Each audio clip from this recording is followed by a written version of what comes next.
our friend Mike Lindell has a passion to help everyone get the best sleep of your life. Mike created the new Giza Dream bed sheets. They're amazing. I use them. I love them. You will receive 2 for one low price plus free shipping. Call 1-800-685-7221. Use the promo code Carter.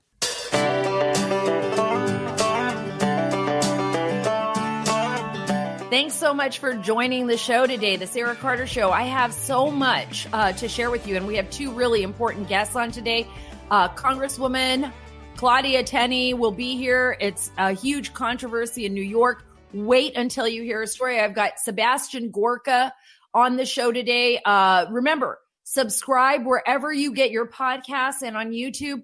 Also, make sure to follow me on Twitter, folks. Twitter, even though Twitter is censoring everyone, it's nice to have you following me there. Facebook, Rumble, and Parler is coming back. Keep your fingers crossed. You can get all those links and so much more at saracarter.com. That's saracarter.com. That is my website with all of the latest stories. Like I said, we're going to have Claudia Tenney here.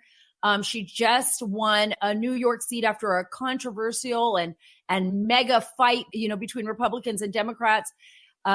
Mark Elias, one of the biggest Democratic lawyers. He was with Perkins Coie. Wait till I fill you in on how he was involved with the Russia hoax. It's going to blow your mind. He fought Claudia Tenney. Actually, he was saying that the voting machines were faulty. That's why she won, and he wants a recount. Look, the Democrats, what's good for the Democrats isn't good for the Republicans. What's going on here? We'll talk about all of that. But first, before we go any further, today's podcast is sponsored by the Association of Mature American Citizens, the only conservative alternative to AARP. Go to amac.us/Carter. That's CARTER. Don't forget AMAC. It's the alternative to AARP. Like I said at the top of the show, we have Congresswoman Claudia Tenney here. She is going to go through a full block by block expose of what's happened to her in the fight to retain her congressional seat in the 22nd District of New York. Tenney served in Congress before. She served from 2017 to 2019. She just won her rematch against Congressman Brindisi after she had lost to him in 2018. Their latest race was hers is the last House race to actually be certified in the 2020 elections, and it had to go to court. I'm going to let her tell you her story right now. Yes, we got certified today unanimously by the New York State Board of Elections. I believe that certification has been transmitted to the House clerk, and as soon as we can get a time where there's an active session, we're going to go and take the oath of office and be officially sworn in. Let's go through the step-by-step process, Congresswoman, because you went through so much that, I don't think most people across the country, because of course the mainstream media did not focus on the 22nd district as much as it should have. But literally, you have been going through so much incredible, hypocrisy by the Democrats and Mark Elias. And I just kind of want you to walk us all through what you've had to deal with. Yeah, first, I was up by 28,400 and some votes on election night. And because we had so many absentee ballots and mail-in ballots, it was just the boards of elections were completely overwhelmed, some more than others. And we had one board actually had a ransomware hack, and they were down. Everything you could think of, ballots found in boxes. Everything that you've seen in an election law irregularity is there. We did not see any evidence of fraud throughout this. We had, all the machines were checked, so we were okay with that. But what's happened is that we've had now it's 97-day review process by a judge. So this has all been overseen judicially. Every time there were objections, every time we're in court, we got on a Zoom call with the judge, and we got the judge to rule on everything. Not only did we go through and test the machines and do machine counts, the machines were cross-checked with hand counts. So what happens with these Dominion voting machines is sometimes a ballot has to be placed into a machine. It'll reject it if there's like a circle instead of a fill-in on the blank. All of those ballots that were rejected by the machine were taken aside and hand counted and actually audited by the boards of election in each county. And every vote was counted for. And I just want to quote the judge, because this is really important, because I want to get to the absurdity of Mark Elias.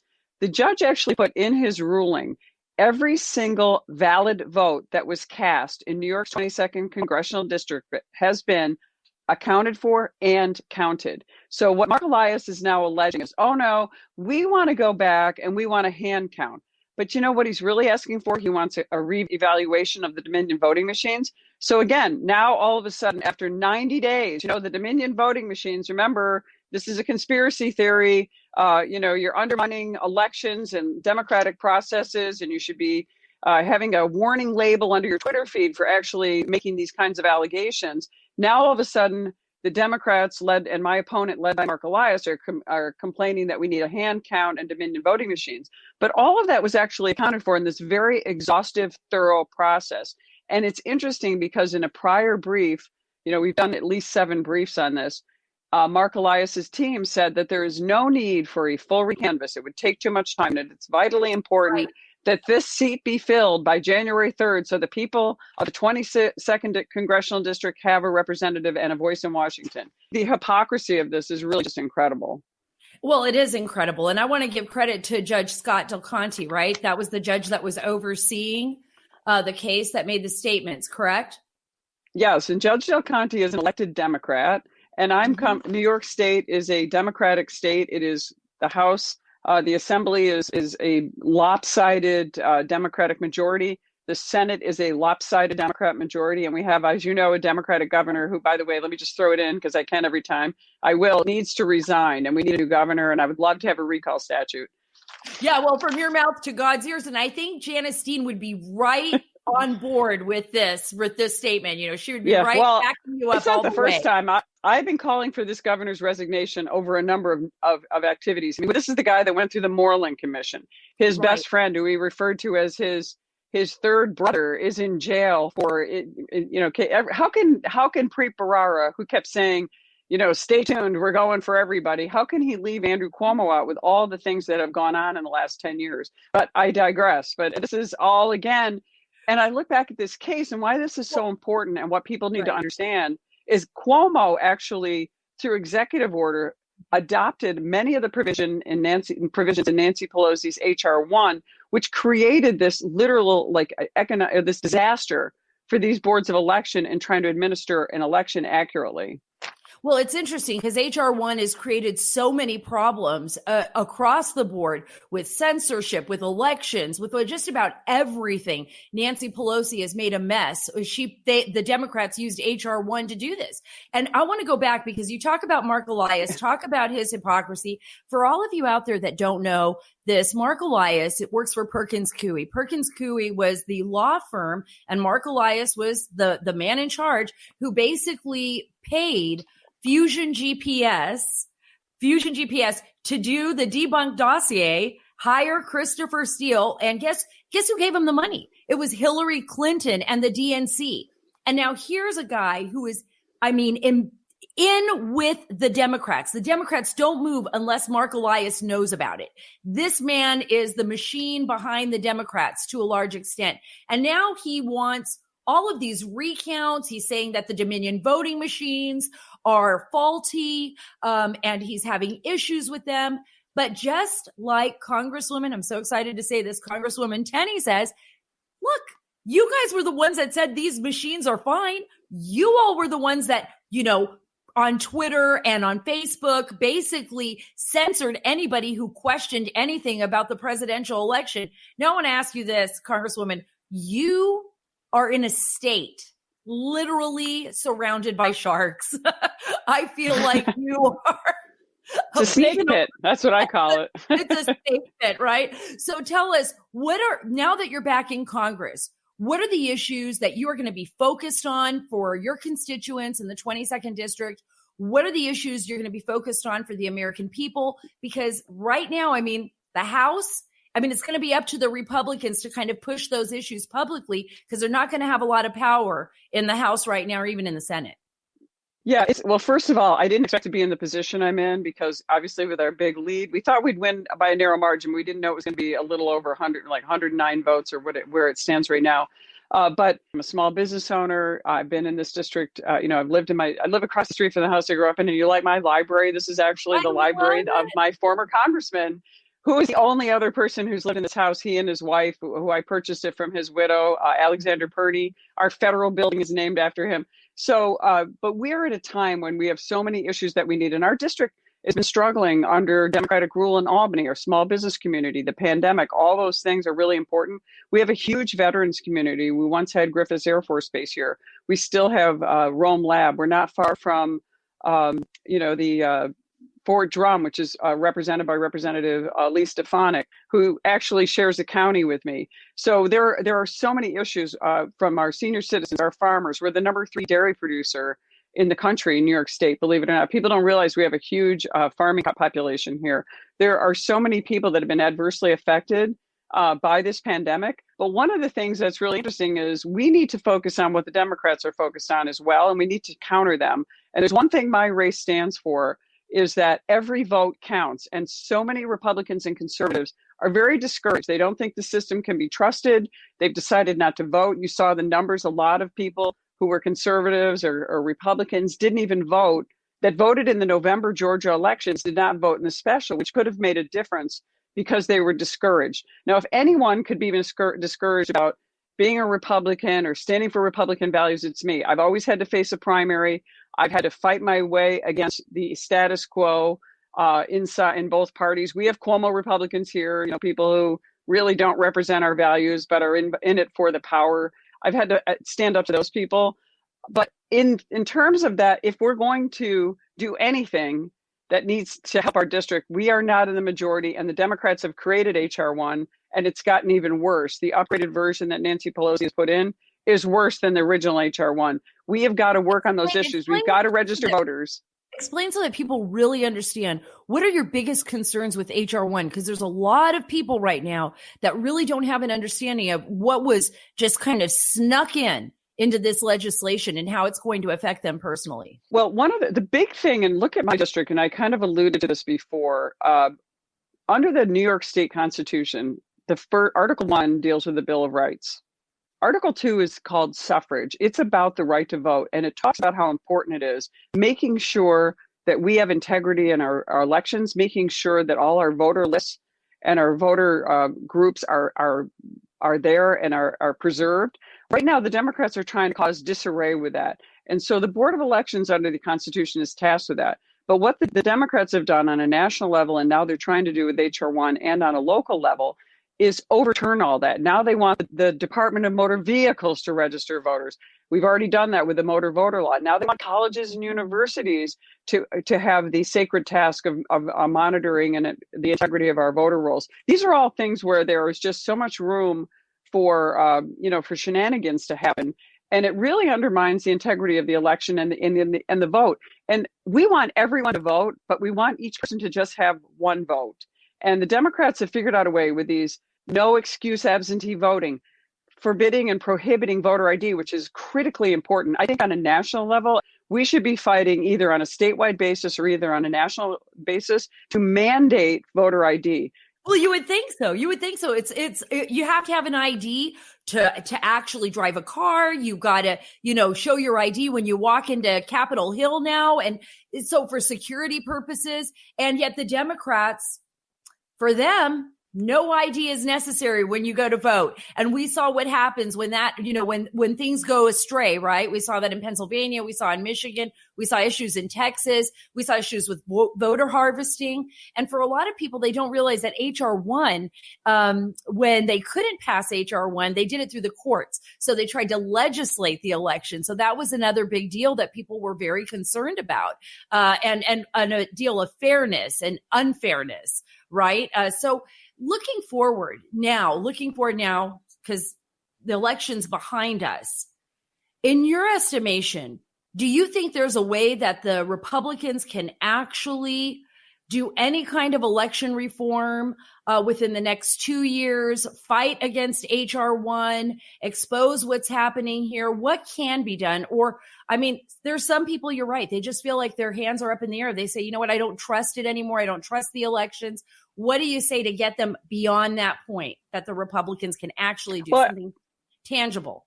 I think I'm in a good position to do that as well, because I've lived it it's been election process purgatory for me. I mean, this has been a very difficult process. I have a business. Am I going to win or not? Where do I go on with my life? And quite honestly, my opponent's in the same position as I was. But I mean, the problems that we had in our race and the fact that people are discouraged from voting, if anything, the importance of voting is even more emphasized by my race. And so if I can get out and speak, and even you could go to state level, we need to register voters. We need to explain to voters why their vote is so important and why it's so sacred. People don't take it seriously. It's like, I'm going to vote for this guy or that guy. I'm going to vote for Mickey Mouse. Or, we have to emphasize what it's like in totalitarian countries or places where, Vladimir Putin wins by 99% of the vote, where we know that, or communist dictatorships where they win over and over, and they make their people resoundingly clap for their victories. And people have to know that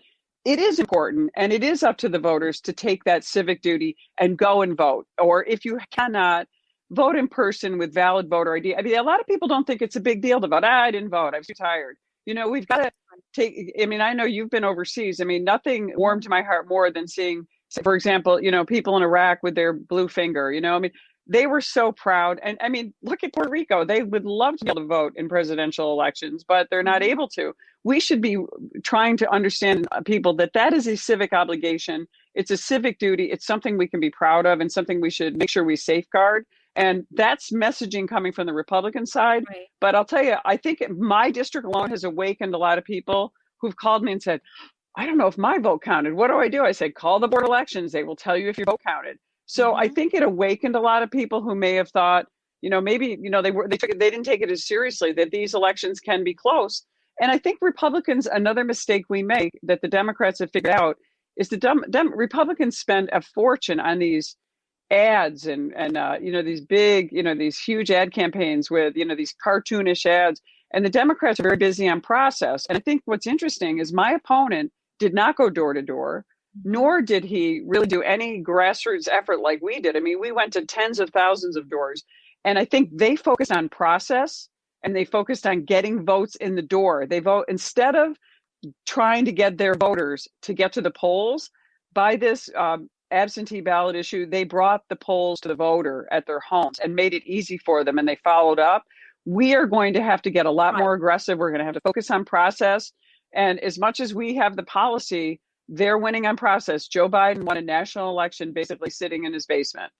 Well, you're absolutely right. And I said that about Stacey Abrams too. Look, she went out, they had a campaign, they pushed a grassroots level, they took it to the homes.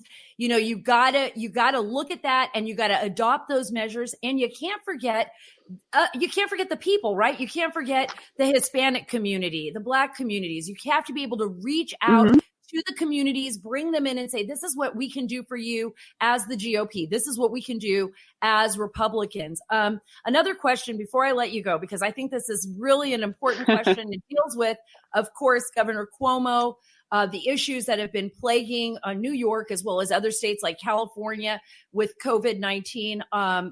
We understand how difficult it's been for so many families who have been affected by COVID, but also for the businesses that have been shut down, for people that have literally lost their entire livelihoods, right?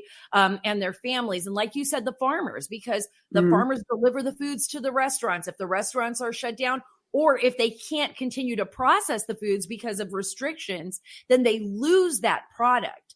Talk a little bit about where New York is going and how New York is going to recover. And maybe the rest of the states can learn a lesson from this. And, hopefully in the next year, we can see a recovery. I hope I hope we don't see what we saw in 2020 is what I'm saying. I know a lot of people are worried about that. I think one of the things that happened is Governor Cuomo got bludgeoned with the budget deficit and realized, oh, wow, we can't be shutting down. I was like, we've been telling you that for a year. We've got to figure out safe ways to allow our businesses to thrive. Our business alone, we service some of the hospitality industry. We were down 40% last year. I mean, 40%, we had to lay people off. We had to spend a fortune on plexiglass and testing and all that. But we did everything we could, and so did the rest of the business community. But we were lucky enough to be able to survive so far. But so many are closed down for good. And that's going to be a huge issue going forward, is how do we stay open safely? I think Governor Ron DeSantis down in Florida has given a great example of you can keep your businesses open and still maintain a low death rate. But then, of course, Governor DeSantis is not going to take COVID positive patients and force them into nursing homes. I mean, I called out Governor Cuomo in, I think it was late March, early April, when I found out these people were being forced to take COVID positive patients and subjecting these defenseless people in nursing homes who later had an untimely death. And the tragedy of the whole thing is just they're tone deaf on it. And then his response, hey, they died. They died. And so what? And then the report, right? And then the report coming out from the Attorney General. Yeah, now he's covering up the report. But let me tell you something. The media in New York, I served in the state legislature for 6 years. The media in New York literally takes, in most cases, Governor Cuomo's press releases and just runs them and reads them. They don't do investigative journalism. They have glowing praise of him. They're very, I call them the supine media. They just lay down for him and they promote him as opposed to providing any feedback. But that's what you have when you have a, one party rule in a state where so many jobs and so much is dependent on the governor. And even in our area, I mean, a lot of Republicans just say, hey, we got to stay quiet. He's going to cut us off. And he uses his leverage all the time to go after these people and to really demand, fealty to the king in a lot of ways. And I think that's what's happening in New York. And I wish people would wake up in New York State and realize it. And the people who have woken up, unfortunately, have moved out of the state. But we have to stay and fight. We have a state with a great future, but we can't have people giving up. And hopefully my election, I'm a small business owner. I was a single mom. My son's a military officer, a Naval Academy graduate. I mean, all those things. I'm staying here to fight the fight in New York. And we need to do that. We need to bring our state back. And I really think if we could just change the governor, maybe, chip away a few seats in the Senate and the Assembly, you can see us come back. We can save our small business community. We're once the Empire State. We have the largest migration of people than any state in the country. And they're going to Florida and Tennessee and Texas. They're just getting out of here because they don't want to be under this, one party rule system that the governor's created. Well, I got to tell you, that Super Bowl was a big ad for everybody to move to Florida. So please, everyone, listen to Congresswoman Tenney. Stay in New York. You can fight for it. It's such a great, beautiful state. And it's great to know that there are people like you, Congresswoman, who are out there fighting for all of our rights and especially for your constituents. I mean, I think it's such an honor to know you, and I've known you for a long time now. We had a chance to meet years ago, and I'm so happy that through all your tenacity, you're back in New York, back representing the people in New York and the people of the United States. Thank you again, and I hope you come back on the show. Thanks, I appreciate it. And just as we were getting off the line with Claudia, with Congresswoman Tenney, she is now the official Congresswoman of the 22nd Congressional District in New York. Anthony Brindisi has now conceded to Claudia Tenney live here at the Sara Carter Show. Happened just as, we're just right up on top of the news, right? Right up on top of the news. We had Claudia Tenney on the same day that the congressman decides, yep, I'm not going to fight this any longer. I'm conceding. But before we get to Sebastian Gorka, before we get over to Sebastian, I want to talk to you about this amazing new product. Amazing new sponsor for the Sara Carter Show. Valentine's Day is just around the corner, and it's going to be one you'll never forget. But only if you order Tommy John's loungewear or their beautiful new lace triangle bralettes. This is the most beautiful loungewear I have seen in a long time. It is the softest material. It feels like second skin fabric. To limited edition Valentine's Day underwear prints, Tommy John has your Valentine's covered. Whatever you choose, Valentine's success is practically guaranteed because 98% of the men and women love a Valentine's Day gift from Tommy John. Trust me on this. My husband loves Tommy John's. I love Tommy John's. It literally doesn't feel like you're wearing anything underneath. And there's no risk with Tommy John's best pair you'll ever wear, or it's free. guarantee. Can you believe that? It's free. You can't beat that offer. Try Tommy John today. And if you don't love them, they're free for a limited time. Go to TommyJohn.com/Carter and listen to this. Get $20 off site-wide, including limited edition Valentine's Day gift sets. That's right now. Last year, they sold out in just 5 days, guys. Get $20 off site-wide plus free shipping at TommyJohn.com/Carter. That's TommyJohn.com/Carter. CARTER. See site for details. Sebastian, my good friend, thank you so much for being a part of the Sara Carter Show. Anytime. I can't believe you took so long. What took you so long? You come on my show every week. I know. Oh, I thought you were just talking about the segment with Claudia Tenney, the congresswoman, new congresswoman in New York. She won. Well, she had won in the past and came back, and now she won again. So this is great. We have a Republican in New York. I can't believe it. Very exciting. Yeah, it is very exciting. And I know she's looking forward to doing your show, Sebastian Gorka, the Gorka Show. It's the best on radio. But now that I have you here on the Sara Carter Show, I wanted to ask you about your thoughts about Governor Cuomo and the recent report by the Attorney General. Claudia had talked about it. She said, for New Yorkers, it's devastating. When you look at this report, you see the amount of people that have lost their lives because of the horrible policies of Governor Cuomo and the reflection of those policies, not just in New York, but what's happened in other democratically run states like California and so forth when it comes to COVID. It's shocking. It's shocking. And the fact that he wanted to hide the number of people, it appears that it actually passed away from COVID. And the report reflects that from the Attorney General. What are your thoughts on that? Well, look, Sarah, Cuomo is a perfect example of why we elected Donald Trump. Every breath he takes, every statement he makes is a self-indictment. This arrogant individual who says, so what if multiples of the deaths from 9/11 died on my watch because I sent these sick people back to the old people's homes that couldn't look after them. They died. Who cares where they died? They just died. That's who Cuomo is. That's who the left is. And as he's writing a memoir about how great he was in handling the China virus, as he's being given awards, Grammys, for the amazing way that he utilized television to handle the crisis, to lie and to propagandize. He's a perfect exemplar of the left today, that the Democrat Party today is not the party of your parents or your grandparents. People like Scoop Jackson or JFK wouldn't even be allowed in the DNC. It truly has become a party of elitists who want power over everything else. And Governor Cuomo is the exemplar of just how radical and arrogant a party they are. And along with, Marie Antoinette and Nancy Pelosi with her $100 per gallon ice cream and her $24,000 fridge, who, by the way, the latest reports say she is fining multiple congressmen $5,000 each for refusing to go through the new magnetometers she's placed outside the actual chamber. But that she refused to go through herself. She didn't go through them. So I think we got to find her at least a couple of tubs of ice cream, don't you?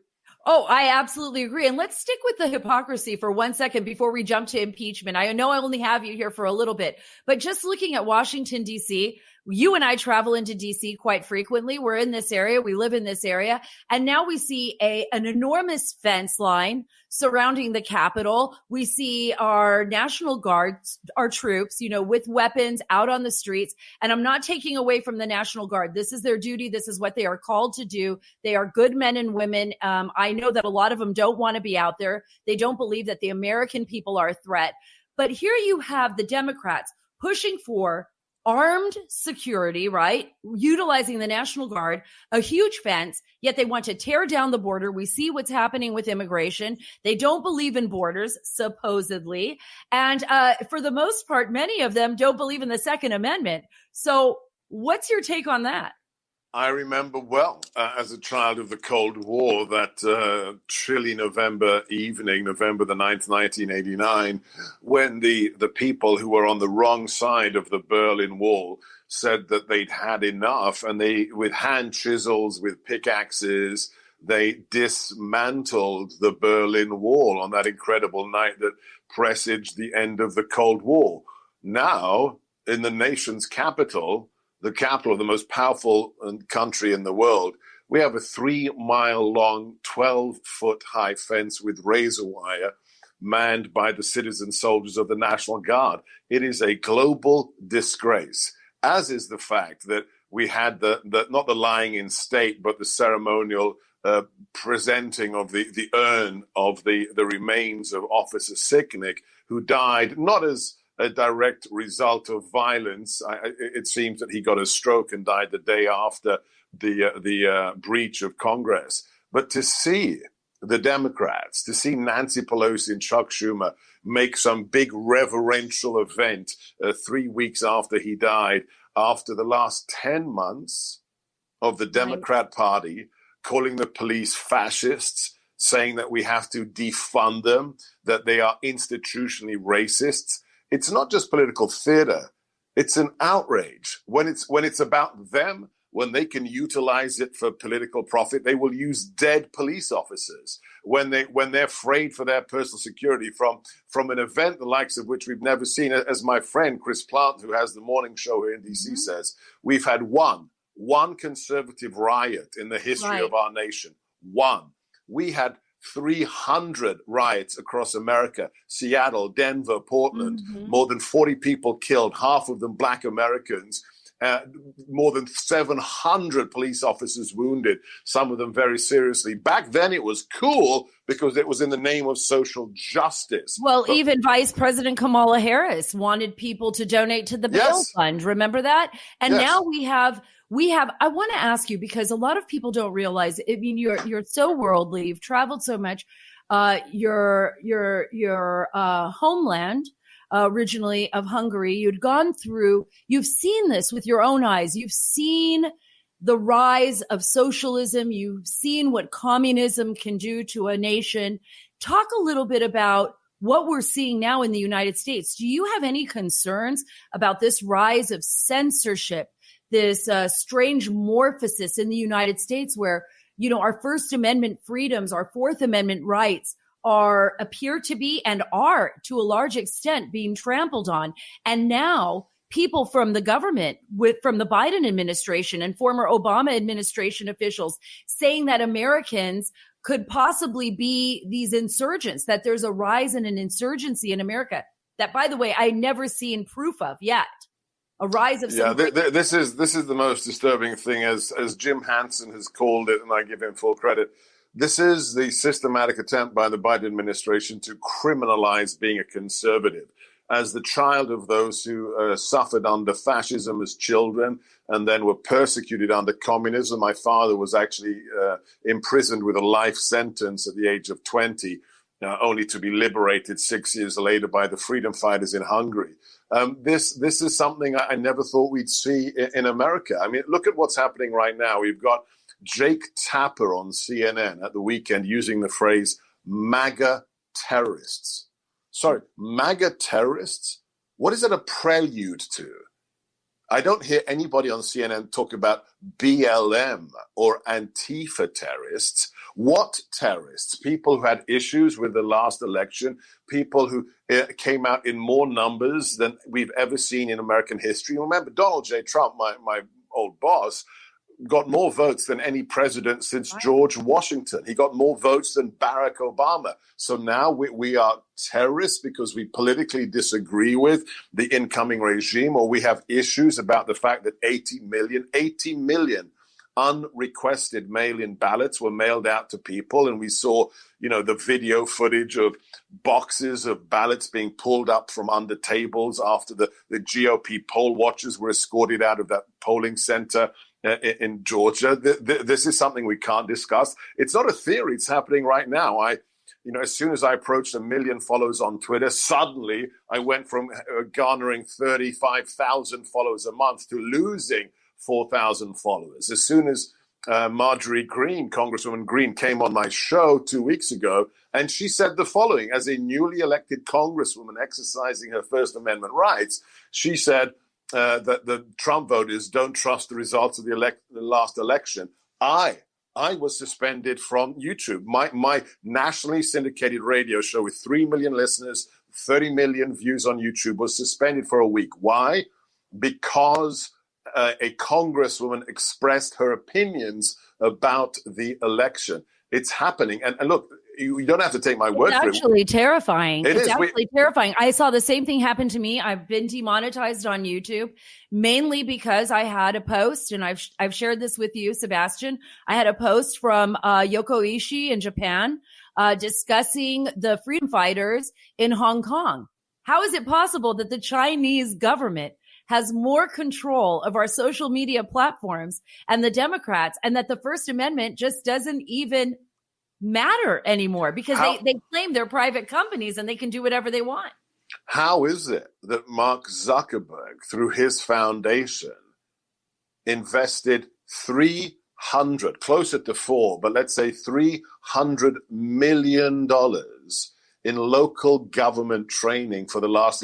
What is the CEO of Facebook doing, funding $250 million worth of quote unquote training for state and local election officials? I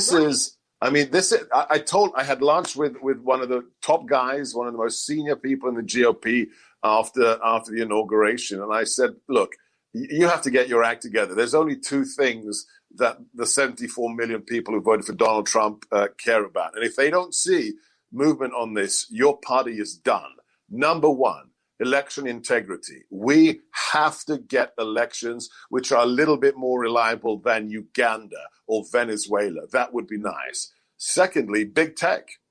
Big tech has gone beyond anything George Orwell could imagine. And don't take my word for it. Look at James O'Keefe. Look at Project Veritas. Look at the inside video they obtained of Jack Dorsey, of Zuckerberg, on their internal video chat saying, Donald Trump was just the first. It's not about just taking down one account with 90 million followers. Right. And Zuckerberg saying, we may be too powerful, but we have to be involved. It's not a theory. We have the evidence. And the fact that they still have 230 immunity as non-publishers is an outrage. They should be liable to any kind of cases to do with inaccurate reportage, with libel or anything else, and they're not. Absolutely be removed. It should absolutely be removed from them because they act like publishers. And it goes to show you, because I don't know if you had a chance, Sebastian, to see the new Hill-Harris poll, but it suggests that a majority of Republican voters would likely join a new political party created by former President Donald Trump and leave the GOP. I mean, there's actual uprising within the GOP right now because of the way, I would say, rhinos inside the GOP have treated Trump voters, along with those from the left that are basically saying, hey, if you support the America First policy, which you, by the way, were the biggest proponent of when you were in the White House, putting America first, putting those policies first, both nationally and domestically, that if you support that, then you're some kind of MAGA terrorist, right? So now we're seeing a lot of people say, well, wait a minute. It's not that we want to see the GOP dismantled, but you're seeing a lot of people within the GOP, 67% of that poll said we would literally follow a new party if President Trump were to start one. What do you think is coming of that? And what do you think about the impeachment trial, which begins tomorrow, before I let you go? Well, look, I agree with the president. A third party would be a disaster because you split the vote and then Democrats are in power forever. I mean, right. Bill Clinton would not have become president if Ross Perot hadn't run in 1990. So he split the right vote, and in comes, this governor from Arkansas, one of the most corrupt presidents we've ever had. No, the challenge is to turn the GOP into what it should be. It should be an America First, Make America Great Again party. This isn't just about one man. It's about the attitude of this man, and the fact that in 2016, let's remind everybody, this is the first time in American history that we elected a non-politician and a non-former general to be our commander-in-chief. The GOP has to look more like Donald Trump than Donald Trump looked like the GOP. And this is, we need to see action. We need to reform the GOP because right now, as you know, there is, already moves afoot. The Biden administration has approached the Senate and House Intelligence Committees to use standing executive orders to target Trump supporters, not just former Trump officials like myself, but Trump supporters as domestic threats, as domestic extremists. So they're going to try and use non-legislative tools to have the NSA and the CIA, against all prior statute, target those that they politically disagree with. This is a dark time for America, but it's time to get involved. Don't just listen to the podcast. Get involved. Volunteer. Run for local office. George Soros's foundations, it's not a theory, it's not a conspiracy theory. They had the Secretaries of State project. They funded local prosecutor campaigns. The old saw that politics is local is absolutely right. Don't sit at home. Don't complain. Don't say it's over or I'm never voting Republican again. Run. I don't care whether it's for the local school board. Get involved. Don't sit at home and bitch and moan. Be the man in the arena, like Teddy Roosevelt said. You don't get to criticize anybody else who's been in the arena until you've been in the arena. How about this logic? How about this formula? Don't you owe it to Donald Trump? Just to Donald Trump, after what he put up with for the last 4 years. Your kids, your grandkids, I get it, but that's a little bit ephemeral. How about the man who was in the arena for 4 years, being lambasted, being called a misogynist, an Islamophobe, who's being impeached, tomorrow so for the crazy. Second time? It's insanity. So get involved. People DM me and text me every day, say, "I've given up, America's gone," and I tell them as an immigrant, suck it up. Despair is un-American. Americans don't despair. They gird their loins, they tighten up their bootlaces, and they get back to work. So get involved, and we will win. And this is what I end my show on. I mean, I talk about this all the time. This is his show, America First. Yeah. America First with Sebastian Gorka. You have to listen to it on Salem Radio. I just had to throw in. Thank you. Salem Radio, YouTube, so Rumble, you name it. The thing that always should give us succor, should make us realize we've already won, beyond, we're all saved, is a very simple thing. The left, I can tell you a story about my weekend and about what somebody DM'd from me from one of the leading accountancy firms, and now how he's in big trouble. What happened? I have my DMs opened on Twitter, and out of the blue, somebody called Joe Wiley DMs me saying, "I hope I get to piss on your grave and send the photographs to your children." Now, my producer found out who he was. He works for Markham LLP, one of the biggest accounting firms. And I took screenshots of everything. I responded to him. He blocked me and then deleted his account. And I sent all of it to Markham, to the CEO, who instantly contacted me. I spoke to him today. Their legal team is investigating it. So, you know what? Two can play at that game. Right.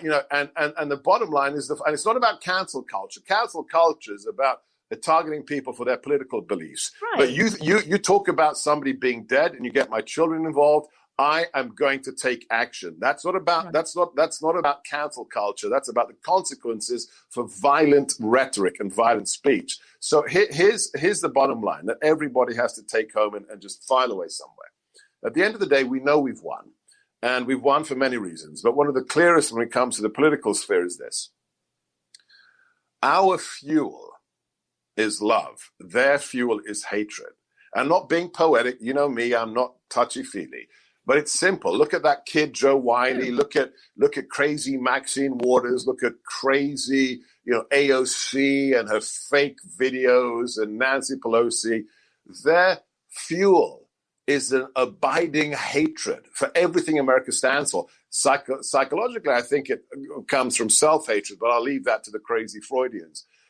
Ours is love of country, love of everything America stands for. And guess what? At the end of the day, hate will eat you up like acid, like bile. It will eat you up on the inside, and we will win, but only if everybody gets involved. Wow, this is why I love having you on the Sara Carter Show. This is why I love being on Sebastian's show, and America First, Sebastian Gorka on Salem, on Rumble, on YouTube, on anywhere you get a podcast.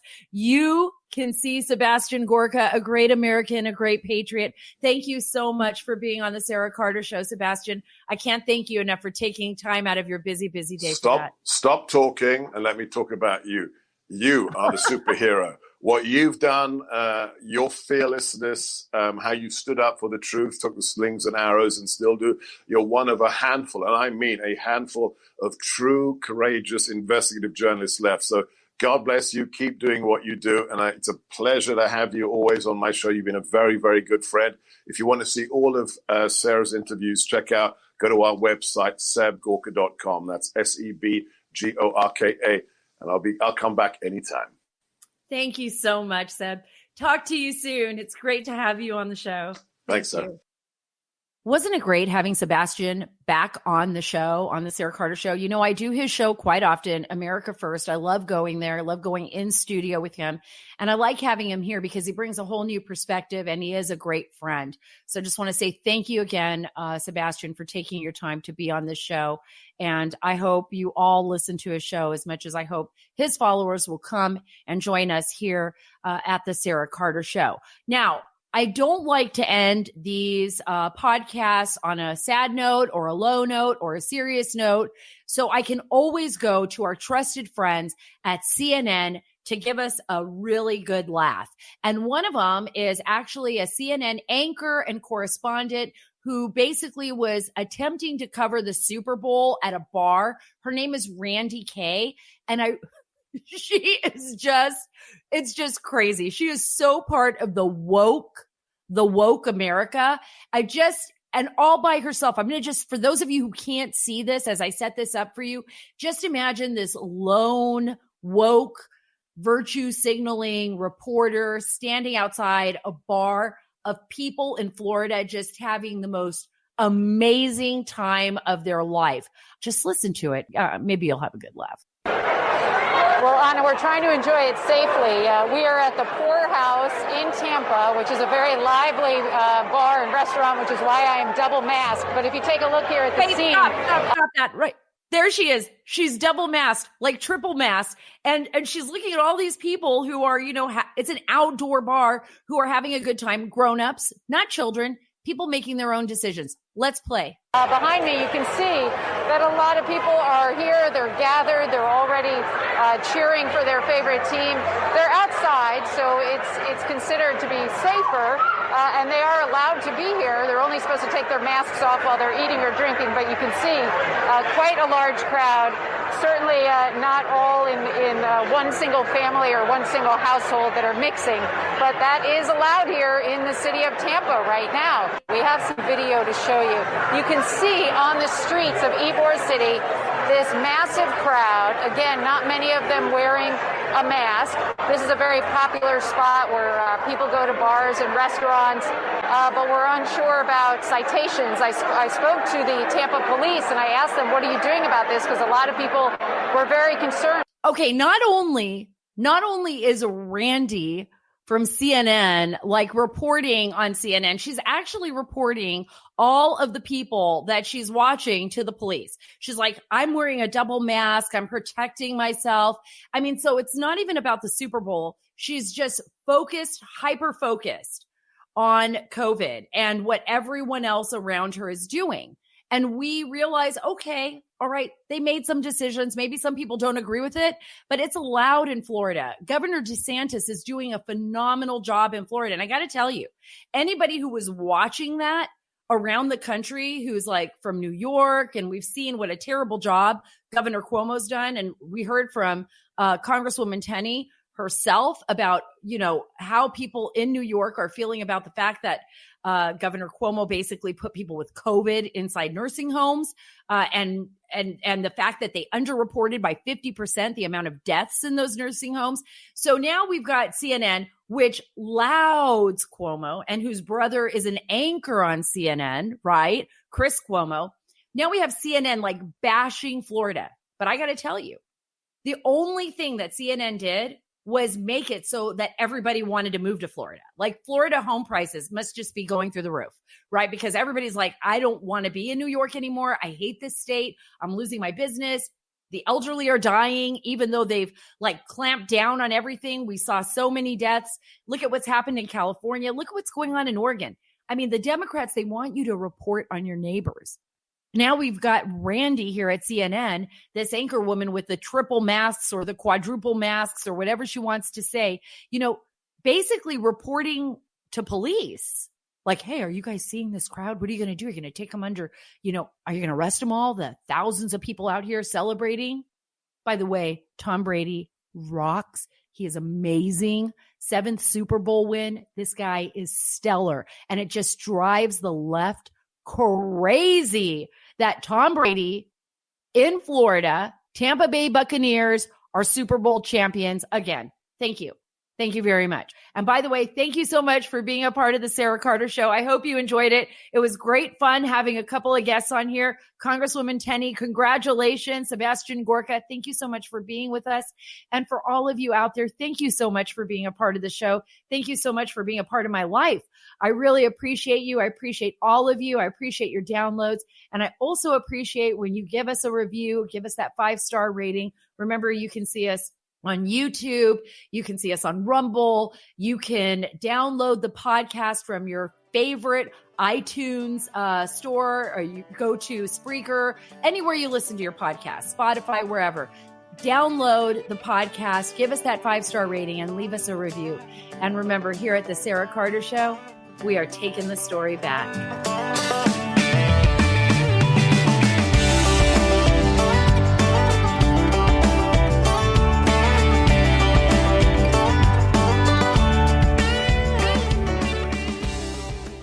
Today, I'm joined by Rebecca Weber, the CEO of the Association for Mature American Citizens. It's also known as AMAC. Can you share a little bit with the audience about your father, Dan Weber, and how he founded AMAC and why? My father formed AMAC after he recognized that the AARP really was not representing his values, and those values were really faith, family, and freedom.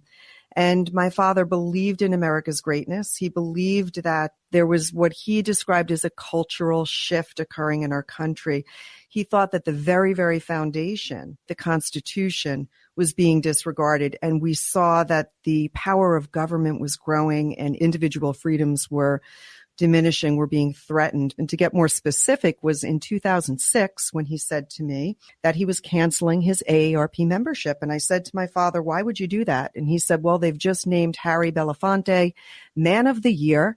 And he went on to say that Harry Belafonte had commented to Hugo Chavez saying that George W. Bush was the greatest terrorist threat in America. And my father said something is wrong with that. So he saw the AARP make this sharp left turn. And that was when he said, let's form AMAC. And I said, let's do it. Rebecca, thanks so much for being with me today. I'm honored to have you and AMAC as a sponsor for the Sara Carter Show. You know, for more information, folks, visit amac.us/Carter.